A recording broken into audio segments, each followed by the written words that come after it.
Iran के सामने बड़ी चुनौती अब बशर अल असद को बचाने की है। सीरिया में अगर बशर अल असद की सरकार नहीं बची तो हिजबुल्लाह तक उसकी सप्लाई लाइन ही पूरी तरह से टूट जाएगी और इसका सबसे बड़ा फायदा इजराइल को होगा। और यही वजह है कि ईरान ने अपना सबसे खतरनाक कमांडर अब एक्टिव कर दिया है।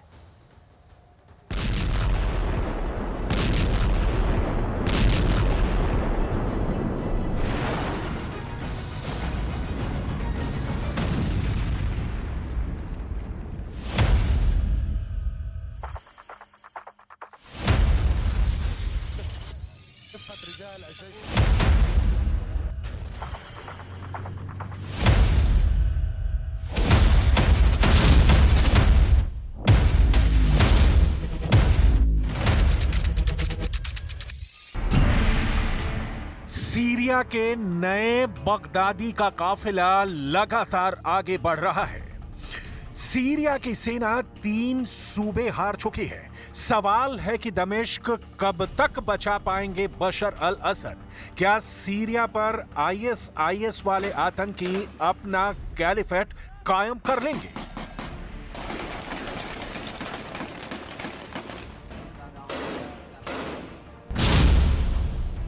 तो जवाब ईरान से आया है कि सीरिया की खातिर मरते दम तक लड़ा जाएगा। खामेनेई का मैसेज है, सीरिया को आतंकियों के हवाले नहीं होने देंगे। जिस तरह 2017 में आईएसआईएस और अल कायदा को हराया, उसी तरह 2024 या 2025 में आईएसआईएस और अल कायदा को खत्म कर देंगे। और इसके लिए ईरान अपनाएगा सुलेमानी फॉर्मूला, वही फॉर्मूला जिसने 2016 में आईएसआईएस को पुतिन के साथ मिलकर सीरिया में हरा दिया था। 23 फरवरी 2016 का यह वीडियो देखिए। ईरान के सर्वोच्च नेता अली खामेनेई सीरिया में लड़ने वाले एक कमांडर की पोती को अपना कैफिए दिया। इसे सीरिया को लेकर एक बड़ा सिग्नल माना गया। साल 2017 में आईएसआईएस सीरिया में हार गया। अब 6 दिसंबर 2024 का ये वीडियो देखिए। ईरान के सर्वोच्च नेता अली खामेनेई ने ठीक यही बात दोहराई जब भीड़ में सीरिया का ये शख्स खामेनेई का कैफिए मांगने लगा। खामेनेई का उस पर ध्यान गया और खामेनेई ने फौरन उसकी मुराद पूरी की। उन्होंने आसपास लोगों से कहा कि उनका कैफिए उतारकर उस शख्स को दे दिया जाए। कैफिए एक कपड़ा या कहें कि स्कार्फ होता है जो इजरायल के विरोध का प्रतीक और फिलिस्तीन के समर्थन की बड़ी निशानी माना जाता है। क्या सीरिया के शख्स को अपना कैफिए देना खामनेई का बहुत ही खतरनाक सिग्नल है? क्या कैफिए देकर खामनेई ने सीरिया को जिताने वाली कसम पूरी करनी शुरू कर दी है? आईएसआईएस का आतंकी जुलानी, जो अब एचटीएस यानी हयात तहरीर अल शाम का कमांडर बना बैठा है, उसको हराने के लिए ईरान अब सीरिया में अपनी ताकत झोंकने जा रहा है। ईरान जानता है कि सीरिया अगर आईएसआईएस और अल कायदा से जुड़े आतंकियों का अड्डा बन गया तो उनका अगला टारगेट लेबनान में हिजबुल्लाह होगा, जो इजरायल का सबसे बड़ा दुश्मन है। इसलिए अब ईरान सीरिया में बशर अल असद की सरकार को बचाने के लिए हर वो मुमकिन कदम उठाए जो वो कर सकता है।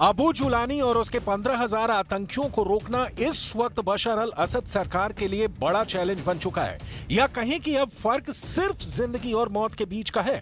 अगर हयात तहरीर अल शाम के आतंकी दमिश्क की तरफ बढ़े तो समझ लीजिए कि बशर अल असद को अपनी राजधानी छोड़कर जाना होगा, नहीं तो उनका बचना मुश्किल है। और ये बात ईरान बहुत अच्छी तरह से जानता है, जो सीरिया का सबसे पक्का दोस्त माना जाता है। यही वजह है कि खामेनेई ने 2016 वाला कैफिए मैसेज अब 2024 में दिया है।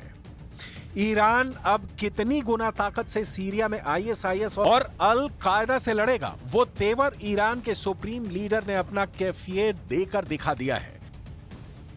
सीरिया के मौजूदा हालात कैसे पूरे पश्चिम एशिया को जला सकते हैं और यह युद्ध कैसे सीरिया से निकलकर आसपास फैल सकता है, इसकी बहुत साफ साफ वार्निंग ईरान ने दे दी है और इसमें सबसे बड़ी चेतावनी तुर्की के राष्ट्रपति एर्दोआन के लिए है, जिन्हें सीरिया के इस संकट का स्क्रिप्ट राइटर माना जा रहा है।